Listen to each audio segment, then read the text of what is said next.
All right, everyone, welcome back. So, we are halfway through, and I'm really excited about this next area. So, this is where we're going to go a little bit more in depth with some of the information that we've been discussing. So, we are going to be covering nutrient dense foods and macros. So, with this section, I'm not sure if you've ever heard of macros before. So, I hope that we can kind of better explain what that means. Don't forget to grab your personal secretary to have any of your questions that you have for the course or any of the thoughts that you're having that you want to have reminders for later. So, have you ever heard of macros? Macronutrients, which is that's what it's short for, is when we have three main types of nutrients that we tend to eat in most foods. So, we're going to cover each category of macronutrients, which are carbs, fats, and protein.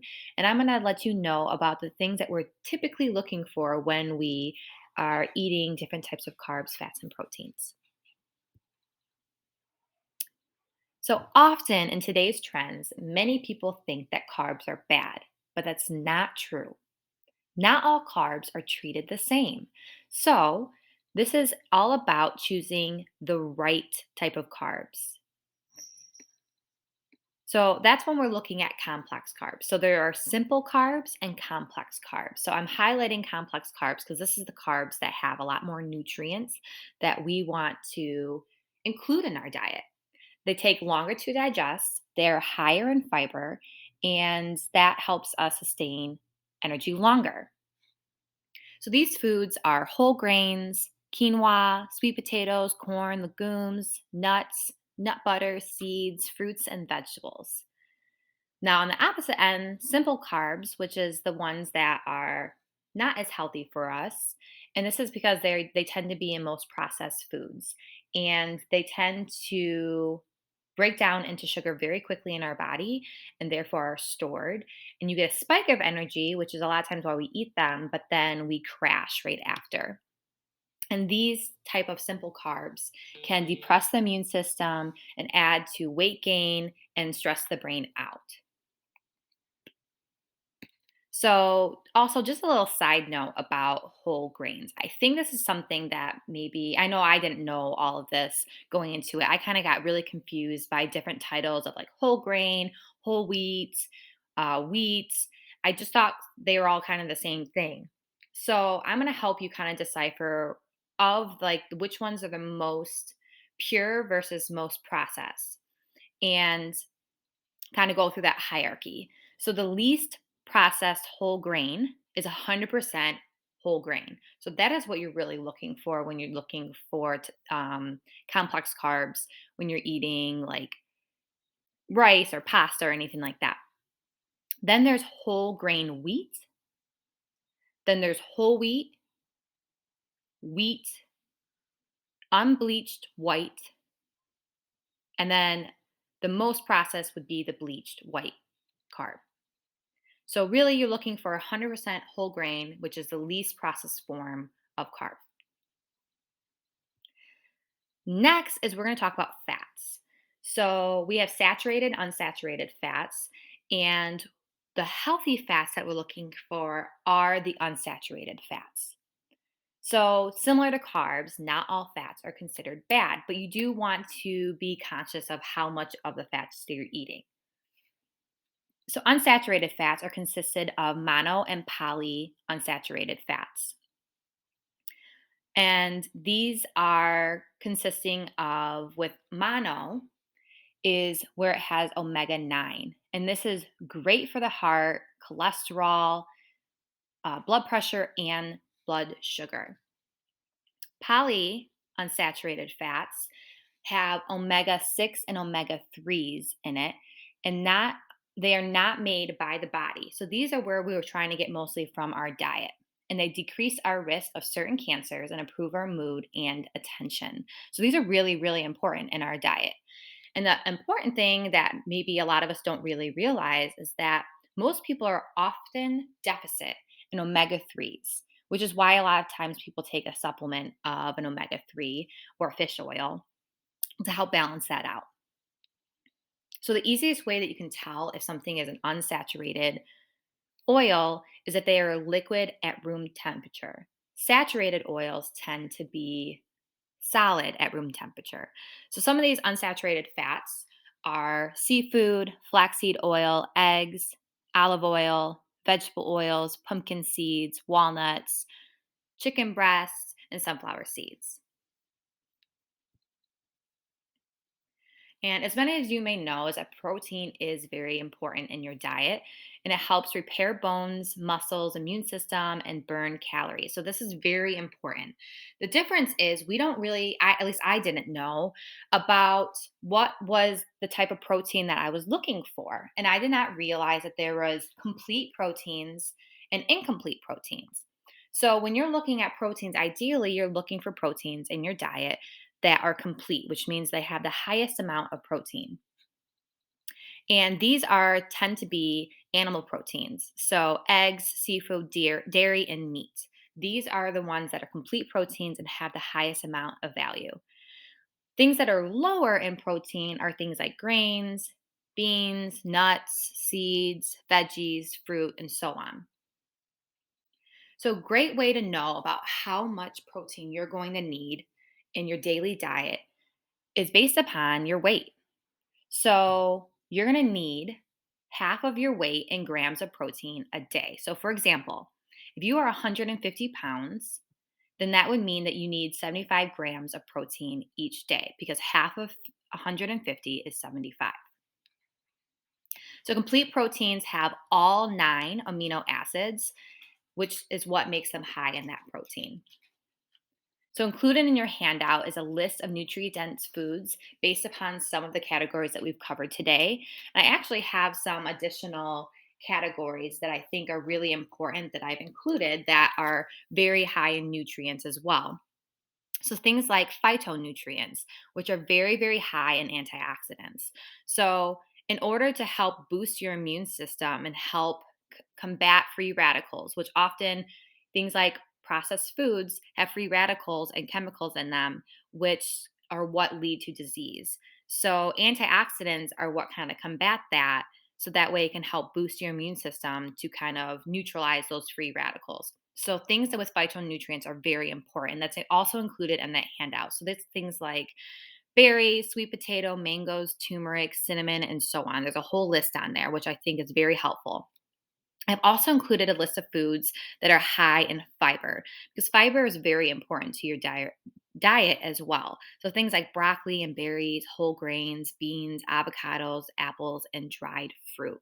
So all of these things are very important and they also tend to be a lot of these things tend to be in the green light area. So I think that that's important to remember. They all kind of complementary in terms of all the teachings that we're learning today. So when you're thinking about macronutrients, often you'll sit there and you'll hear people talk about like percentages and so on. So the numbers included on your screen today are based upon, what the standard would be, but sometimes these numbers might be altered based upon weight loss or muscle building and so on. So in theory, you would realistically like anywhere from 25 to 35% fat from your daily diet, 20 to 30% protein, and 30 to 50% carbs. So there's an easy way to see how these foods that you eat fall into these categories. There's an app called MyFitnessPal. What I really like about it is that it's free, and then you can log in your food very easily. You can scan, barcodes and so on. And what I like about it is it helps break down what your daily macronutrients are for the day. So you could sit there and enter in a certain foods that you're eating and it will break it down into fats, proteins, and carbs. So if you do have an ideal goal, to me, that's the easiest way to kind of keep track about what you're eating and the percentages if you're trying to meet these standards. So, like I said, MyFitnessPal, it's free. I do think there's some paid versions. There's even like recipes and stuff on there too. So I think it's a really, really helpful tool to use. But I use the free version, and I feel like I just can't say enough great things about it. So, Once again, now it's your turn. So I want you to give it a try and I want you to think of a recipe that you or your family often eats.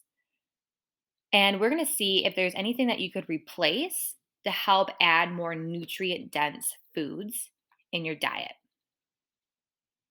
So once you grab a recipe that you often use, and I don't want you to put too much thought into it, just grab something that you typically tend to eat. It could even be a dessert. And let's figure out how we can add more nutrients to this. So, the first question I have for you is: are there nutrient dense items in this meal already? What are they? Do you have any unsaturated fats, vegetables, fruits, complex carbs, phytonutrients, high protein, fibers? Just look at your nutrient dense list that I gave you as a handout and see if there's anything included in there that is already in your food. If not, is there something that you could replace to help add to the nutrition value? And also, do you have a balance between macros? So, how are the carbs, fats, and proteins in there? And are they meeting the percentages that you ideally would want in your diet? So, let's do it together. I often like to choose, obviously, for this course, different things that I like to eat. So, I hope that you like it too. And if not, then at least you'll get the idea. So, today I wanted to have eggs with toast and some avocado and spinach and cucumber. So let's go through the list. What are we looking at here? So, eggs, which would be in the yellow category, and it consists of fats and protein. Great. Then the toast. Now, if you had a white toast, I might trade that for 100% whole grain toast.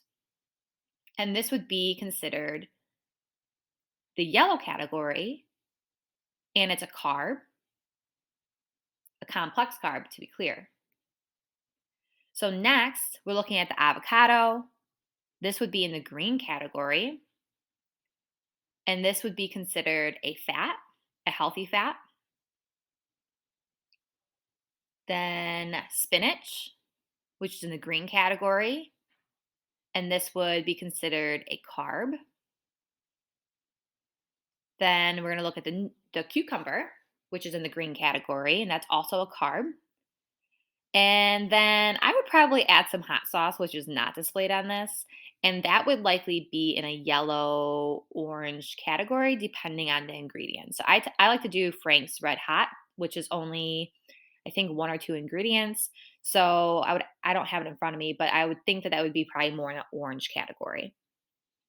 So I hope that kind of gives you a little bit of an understanding about what this might look like. So if I entered this into MyFitnessPal to figure out what the percentage of carbs, fats, and proteins, this meal is 32% carbs, which is actually a little bit under what my ideal goal is for the day. But obviously, this is just one meal. So obviously, not every meal is going to fit your goal, but the goal is that at the end of the day, you're going to meet the percentages that you're shooting for. 50% fat and 18% protein. So that is what this meal specifically looks like. So I really hope that this helps you kind of understand what foods are really that you're shooting for to have in your diet that are full of nutrition. And next, we're going to be covering supplements. I've always kind of been confused because some will say, oh, these are healthier versions. Well, what's healthy about them? I never knew what I was supposed to be looking for, what I wasn't. So let's look at different supplements, vitamins, and see how we can apply them to our diet and have a better understanding of what we're looking for when we're shopping for supplements. Then from today's exercises, the handouts that are the most important are the nutrient dense foods from your workbook, and then also a healthy substitution list. We did not go through this, but it is some information about healthy alternatives for some of the items that maybe you're eating if you were to sit there and replace in your meal. So I really hope that you enjoyed this, and I look forward to our last section about understanding vitamins. So see you soon.